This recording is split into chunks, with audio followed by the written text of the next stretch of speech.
पण गुजरातबद्दल जर बोलायचं झालं तर आयबीएन नेटवर्कसाठी सीएसडीएसनं केलेल्या या सर्व्हेमध्ये गुजरातमध्ये भाजपनं मोठी मुसंडी मारल्याचं दिसतंय। गुजरातमध्ये एकूण लोकसभेच्या जागा आहेत 26। यामध्ये जर आपण बघितलं तर गेल्या वेळी भाजपला 15 जागा मिळाल्या होत्या, यंदा त्यांना 20 ते 26 जागा मिळण्याची शक्यता आहे। काँग्रेसला गेल्या वेळी 11 मिळाल्या होत्या, पण 11 हा आकडा आता जो अंदाज पुढे येतोय ज्या आकड्याचा तो असणारे 4, मोठी घसरण झाल्याचं आपण बघतोय। आणि इतर यामध्ये यंदा असू शकतात 2 जण।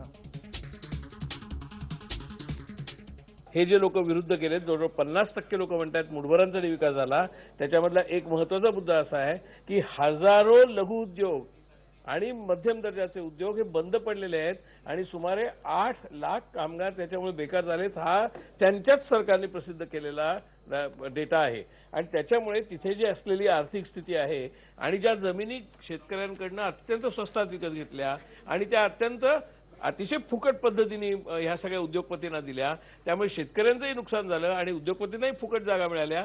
हे लोकांच्या नजरेआड झालेलं नाही। लोक पाहतायत, तिथली बेकारी पाहतायत आणि सगळ्या बाकीचे जे विकासाचा जरी एवढा गवगवा चालला असला तरी प्रत्यक्षात त्यांना जनतेमध्ये ते पर्कोलेट होताना, जनतेपर्यंत ते झिरपताना तो तथाकथित विकास झालेला नाही हे लोक प्रत्यक्ष अनुभवतायत।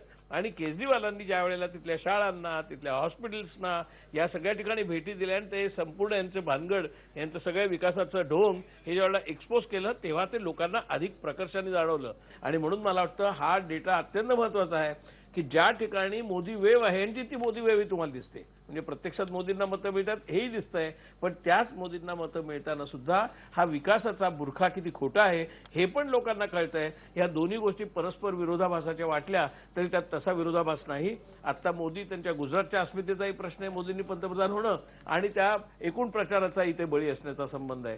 प्रत्यक्ष मुद्दा आहे तो त्यांच्या असमाधानाचा, जे असमाधान आजपर्यंत झाकलं गेलं होतं ते त्या देशच्या सर्व्हेमध्ये अत्यंत प्रकर्षाने आलेलं आहे। ही माझ्या मते दखल घेण्यासारखी गोष्ट आहे, मोदींनी सुद्धा आणि देवधरांनी सुद्धा।